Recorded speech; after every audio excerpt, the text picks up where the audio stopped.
Hey there. Thanks for tuning in. You ready for another episode of My Bigfoot Sighting? Alright then, let's do this. Seen a bunch of run-down no-horse towns where the church is the backbone, loves in the plow, and the five-string melodies grooving, with the farmland rows where the roots run deep, beyond the noise of the busy streets, where the songs of the South are soothing. When I hear the front porch picking down, home rhythm ringing out, I don't run from banjo music. Yeah.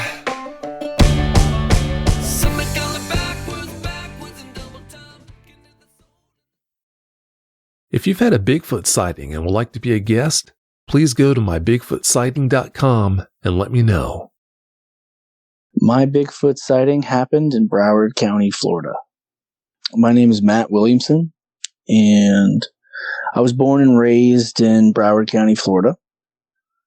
My Bigfoot sighting happened in the year 2000. I was 8 years old at the time, and definitely changed the way that I've seen things for the rest of my life. When we were kids growing up, my parents used to always take us out to the Everglades and we would camp. And, they'd always catch alligators and let us play in the sawgrass and in the swamps. And whenever we'd have to go to bed at night under the stars, they'd always tell us that we better not leave the bed of the truck, or we better not leave the tent, because the skunk ape would get us. And I was little at the time. I had no clue that they weren't joking, or that they were telling the, I didn't know. I was a kid. But, it always kept me in my sleeping bag. And got a little bit older, and it was the summertime, and my grandmother's house was at the very end of the street at the time, down in Dania Beach in Broward County. And there is an area that's still there to this day, but it's mainly an estuary that used to meet before they developed the whole area. But it used to be where the forest literally met mangrove swamp. And it was an area that we would play in all the time. And I remember my grandmother always telling us that, we needed to never go over there by ourselves, and that it was dangerous over there. She never really said why. We just figured it was just grandparents being grandparents. And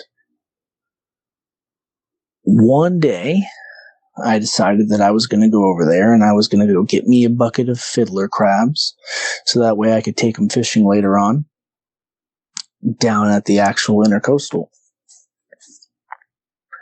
And I went over there alone, where I wasn't supposed to be. And it was directly across the street from her house. And you would go through the about 15 feet of woods.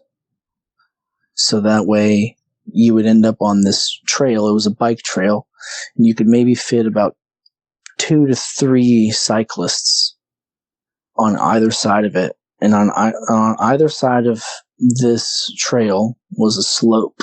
And then on the one side, it was, the woods that you would just walk through. And then there was the north side of it, where you would be facing nothing but like mangroves in between, like pine trees and stuff like that.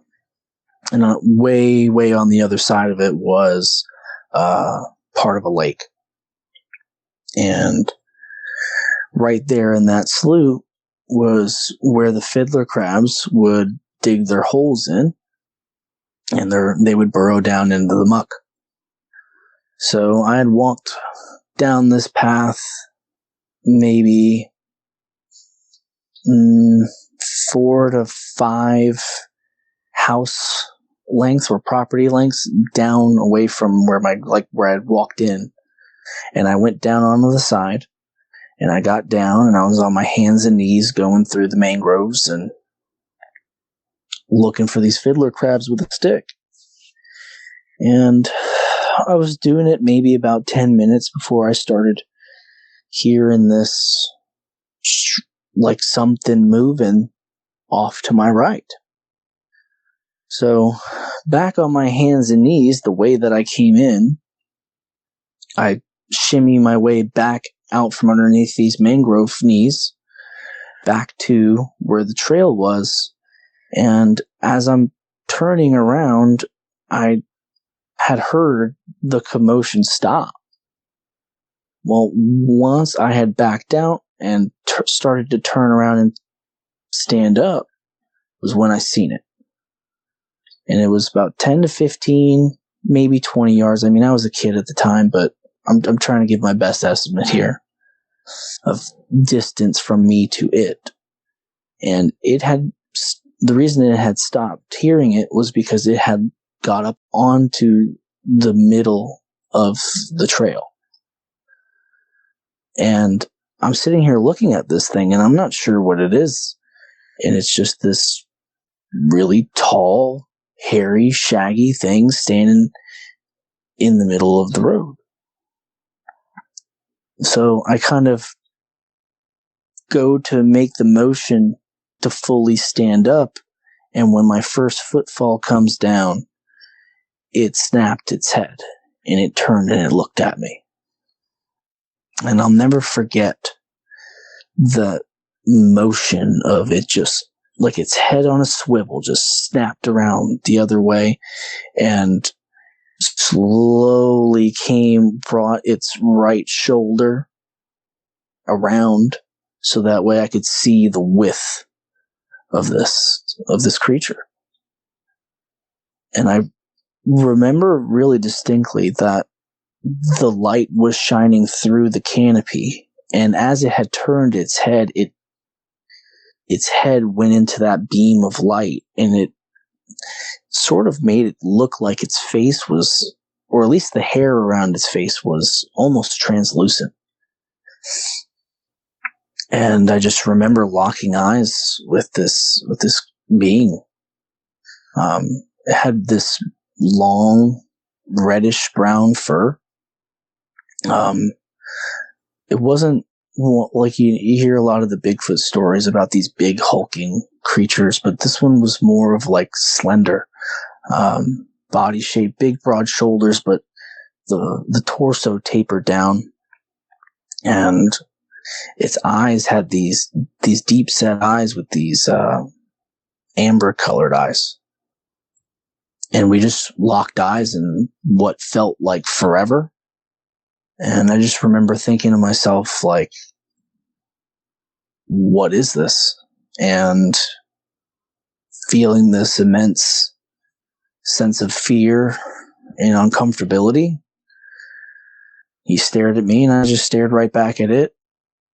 I didn't know what to do. It was a very paralyzing feeling. And eventually that feeling made me feel like I needed to escape. And I tried to run up that hill finally and make my way back down the trail, and I slipped in the mud and got back up, and I ran, and right at the end of the trail I finally felt brave enough to try and turn around, and it was gone. And I ran and made it all the way to my grandmother's house. I remember just sitting there waiting for my mom to come get us. And I tried to tell her when she came, and at the time everybody just laughed at me. They didn't believe me. I felt very alone. I felt very confused. Everybody was trying to play it off as, oh, it was just a regular monkey. There's regular monkeys that used to hang on the power lines at that time. In 1992, when Hurricane Andrew hit, there was a zoo or some sort of exotic animal place that had been damaged, and a bunch of monkeys had gotten loose. And they used to hang over the alleyways on the power lines. And I knew that this was not that.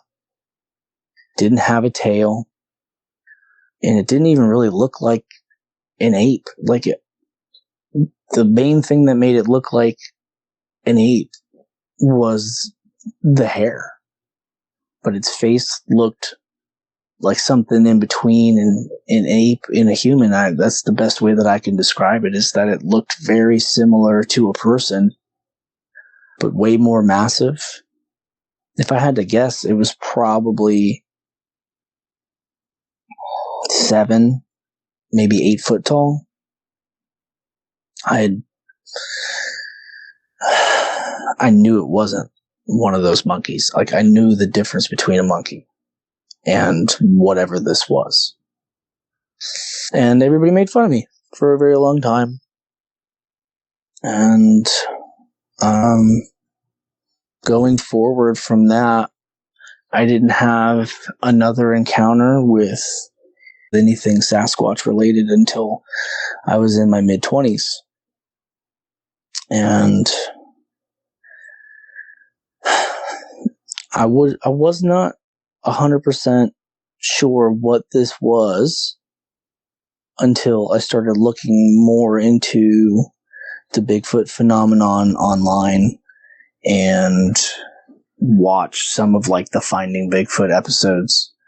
Because, like I said, this wasn't something that I had ever seen Bigfoot do, or I didn't know anybody that did Bigfoot research or anything like that. But at that time, it was the year 2018, and I was going through the middle of a divorce. I was, for lack of better terms, not in the best state of mind. And I decided that I was going to take a trip up to the Smoky Mountains and not come back. And I had basically just enough clothes and gear to be able to go and enjoy a day of fishing before finally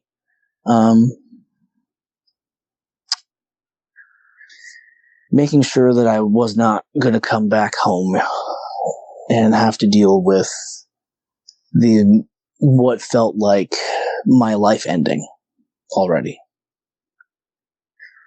And is a place that I didn't find out until after that is a very active paranormal hotspot.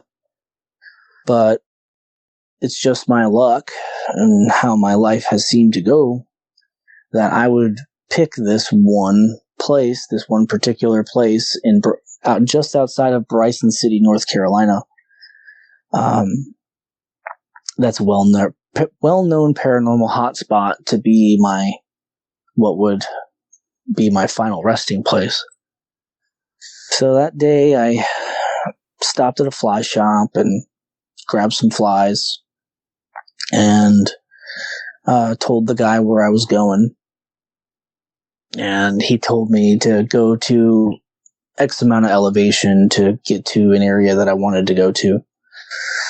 So I hopped in the rental car, got to the place where I could park, hiked my way up to about an elevation of 2,000 or 3,000, 2,500 feet, I believe it was.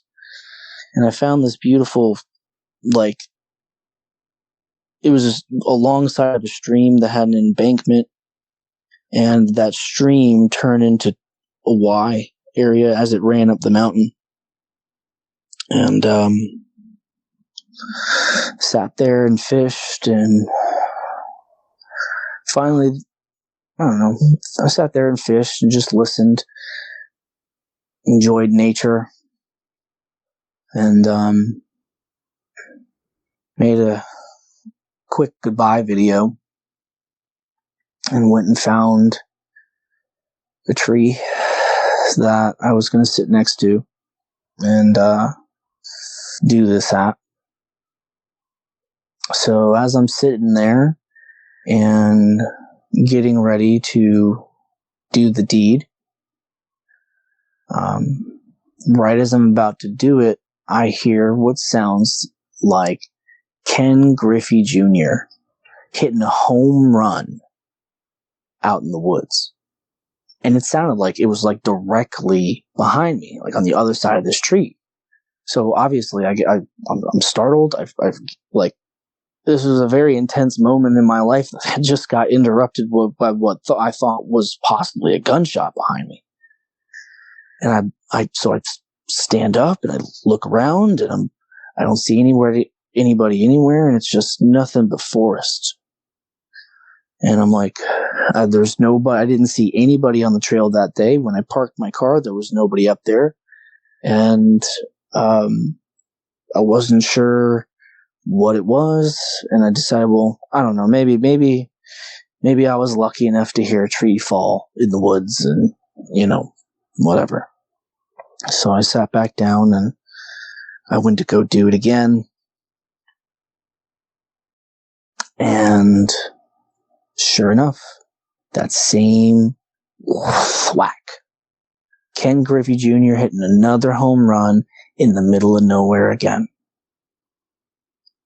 And at that point, I said, okay, something, I don't know what this is, but there's something here that is trying to get me to not do this.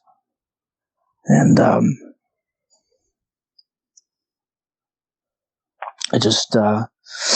broke down and I just started crying because I kind of woke up to the fact that moment where that sound came and it freaked me out, and I realized in that moment that I wanted to be alive and that I was being stupid by trying to do what I was doing. And I just felt this overwhelming sense of peace wash over me is the best way that I could describe it.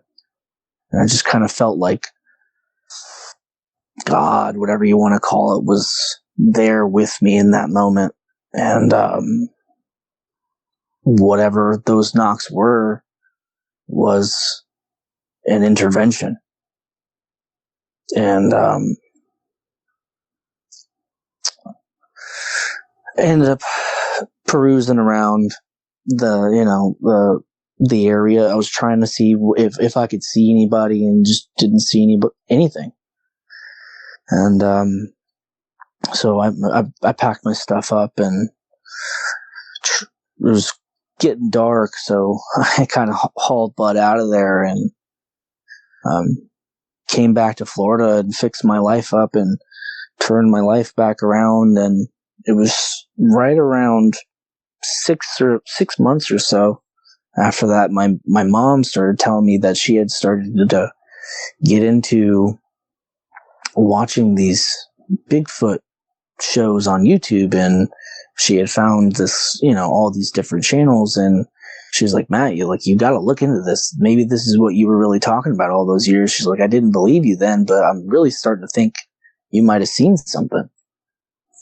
So I started watching actual documentaries that were like, not like Finding Bigfoot, where they were just kind of moseying around in more of a satirical way, but these people that were taking these serious. And that's when I really discovered that like the tree knocks were a thing. And that's when I was really interested in getting out there and trying to figure out more of these answers, and meeting some of these people who had gotten videos and like do research. From that point on, we had decided to go on Stacy Brown Jr.'s expedition weekend in Myakka. And obviously I didn't know anybody. I was being very skeptical of what was going on, because I didn't know these people from Adam. I know that from what I was able to do by research and reading comments and, reading what people had to say about it in mainstream, that like these people are a bunch of weirdos and crazies and all that stuff. And we ended up having a really, really interesting weekend. And that was my first time ever doing anything like that. The first night that we were out there, we ended up having some sort of flying object in the sky over us. We were all sitting around the fire later on after that, and we had heard some long howls off in the distance. Then the next morning we woke up and we started looking around the area near the campsites, and we found, if I remember correctly, I think there was two sets of tracks. There was one was like a smaller, almost like a juvenile, and another set of tracks that was roughly, I think, 10 to 11 inches, if I remember correctly. Don't quote me. And we also found on there they have, at that camp area, they have these cheeky huts with like wooden tables, wooden picnic tables that they do old Seminole style demonstrations of how things used to be back in, the 1800s.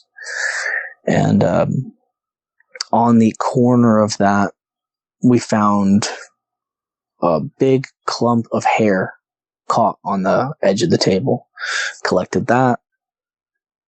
And between all that stuff, I was like, I couldn't believe it, because I thought that this was like an astronomical thing. Like, I didn't realize that when I had that encounter as a kid, and when I had that encounter in the Smoky Mountains, that I was discovering something that is a lot more common than people realize, but most of the time people just aren't aware of the information.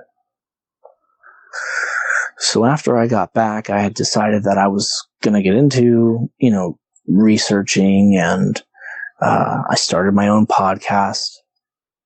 At the time, it was, I called my podcast Squatched in South Florida, and which eventually changed into the Supernatural Spectrum.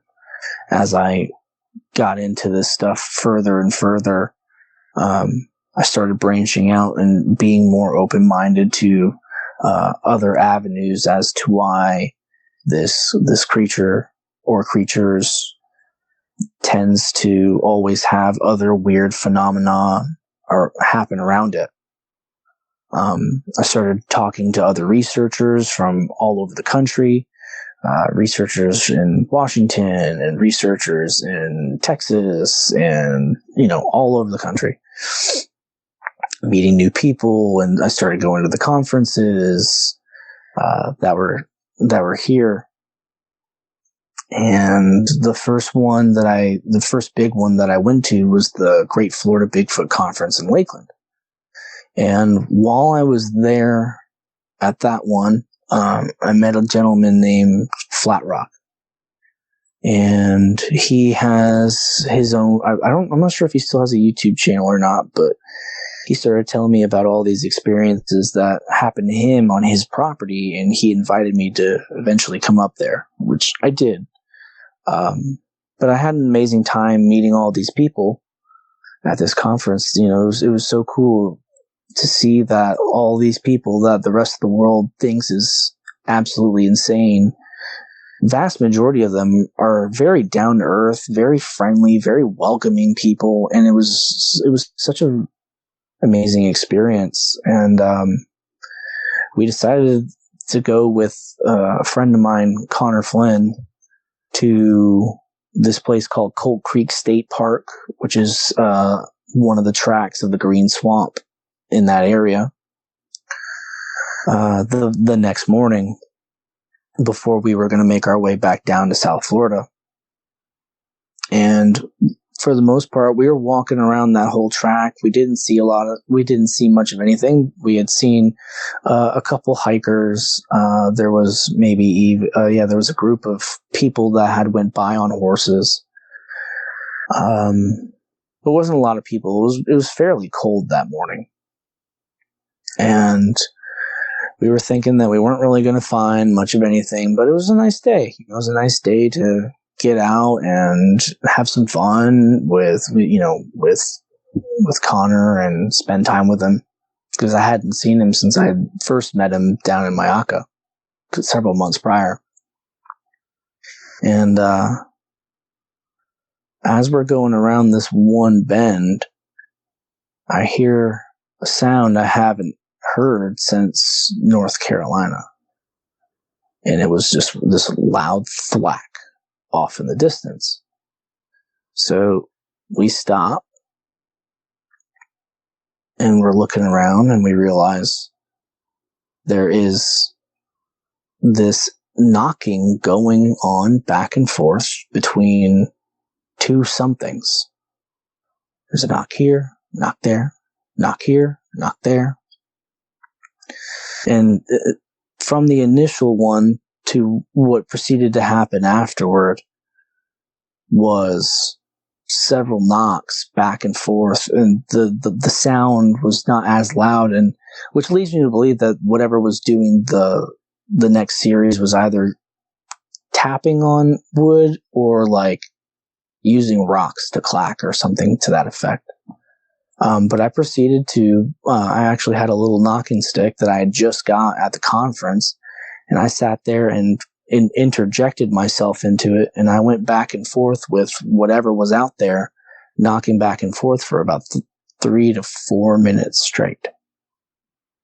And it was just these experiences that just kept snowballing, and what seemed to just keep spurring me further and further into investigating. And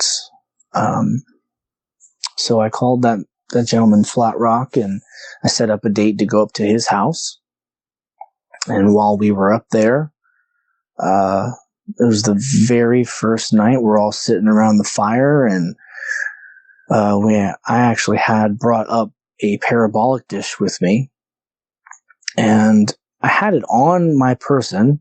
I just was not engaging the trigger when the first 3 howls came from the darkness. And that sent shivers down my spine. We're in the middle of nowhere in Alabama, and I'm very, very far away from home.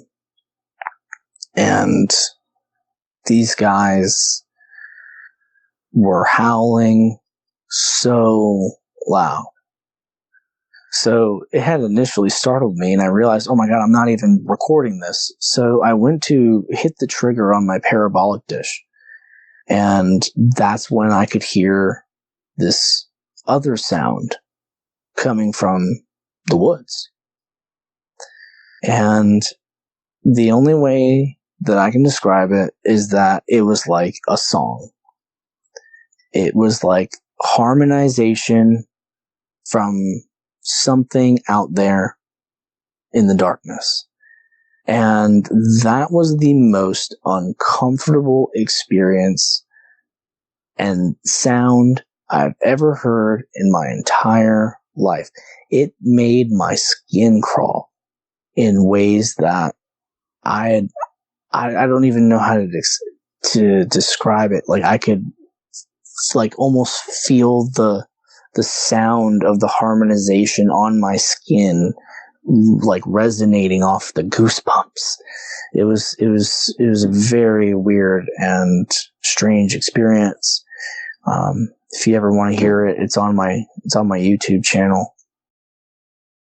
The crazy thing about that trip, because that was how the first night ended. The second night ended a lot more strange. And the only way that I can describe this experience, it was that it almost felt like it was an abduction experience. It's the only thing that I can say that would be similar to it. And that night, I was in my own tent. Connor was in his own tent.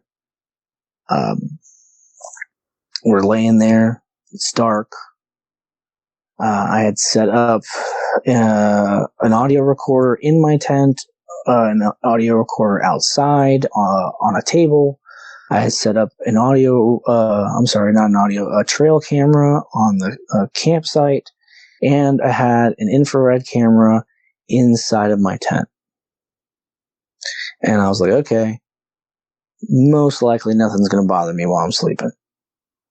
So I go to sleep, and I wake up to what feels like my feet being lifted up off the ground. And then that went, and I'm stiff, because I usually sleep inside of my sleeping bag with my boots and everything on. And through the moonlight, I'm watching and feeling my feet just lift up. And then the next thing I know, I'm moving the other way as if my head's being lifted off. And I'm like, okay. So obviously this is a very uncomfortable feeling. So I start trying to fight this feeling, and I feel like I'm being held down by some invisible force. And I'm watching my body go back and forth, up and down, from feet to head to feet to head, and slowly rising up to the point where I pass out from fear. I literally passed out from fear. I could not handle the fact that I could not get away and get out of this. And I don't know what time it was exactly. I would say it was somewhere around 3 o'clock in the morning. Because I know it was around 4:30 when I woke up and realized that everything in my tent was completely moved around. My audio recorder was dead. My camera was dead. The audio recorder on the table only caught this weird humming sound. And the trail camera was also dead. And unfortunately, I just had my experience on this one, but that's what it is. I can't describe it as anything other than one of the most terrifying things that I've ever experienced. It was, in some ways, way more terrifying than staring down a Bigfoot as a child. And it impacted me very greatly. Shortly after that experience, I was out researching with my mom in an area down here, and we had decided to try and play that sound that I recorded out in an area where I knew that there was Bigfoot, or at least had an idea. I should say, I shouldn't say no, but I had the idea that they were there. There had been several reports and yada yada yada. And there was rocks thrown at us that night after me trying to play that sound that I had recorded all the way up in Alabama. So, my mom, through this whole process, had shared with me that she had had an experience before I was even born. She had been driving out on the levees there's an area down here in the Everglades called the Holy Lands. And it's basically where they had attempted to create irrigation canals for farmland out there, out of the Everglades on the fertile, so that way they'd have access to the fertile soils and land, etc. And when her and my father were together, they used to take a lot of rides out there at night, because at nighttime is the best way for you to be able to catch snakes. And my dad was very big into reptiles. So they were out there one night, and she had seen this thing come up from the right side of the levee and jump directly into the middle, and in one fell swoop, jump right out of their headlights into the darkness on the other side. And, she had apparently had that encounter and always had wondered what that had been. But, she had always just kind of chalked it up to being maybe a Florida panther or something. And it wasn't until she started getting into all this stuff that she put it together that it was more likely a Bigfoot. So it seems to me that Bigfoot has kind of interjected its way into not just my life, but my family's life as well. Well, that's it for tonight's show. If you've had a Bigfoot sighting and would like to be a guest, please go to mybigfootsighting.com and let us know. Thanks for listening. Have a great night. Seen a bunch of rundown no-horse towns where the church is the backbone, loves and the plow, and the five-string melodies grooving, with the farmland rows where the roots run deep, beyond the noise of the busy streets, where the songs of the South are soothing. When I hear the front porch picking down, home rhythm ringing out, I don't run from banjo music. Yeah. The sound of a memory brings me back to the bluegrass playing on my dad's 8-track. It's pick 'em and it been through it. Getting through the day on Scruggs and Skags, booking A bales to those Tennessee jams. There's no other way that I do it. When I hear the front porch picking down, home rhythm ringing out, I don't run from banjo music. Yeah. Something going backwards and double time, getting to the soul and the drumming on Kentucky style. Those are the anthems strumming out, country boy living. When I hear the front porch picking down, home rhythm ringing out, I don't run from banjo music.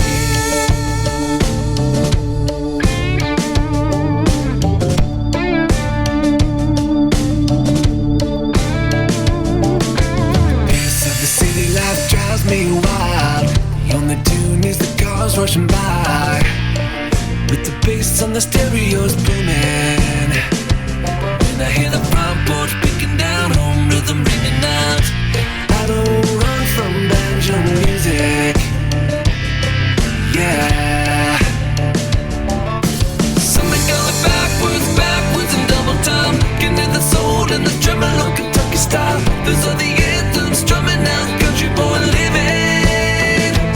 When I hear the front porch picking down, home rhythm ringing out, I don't run from banjo music.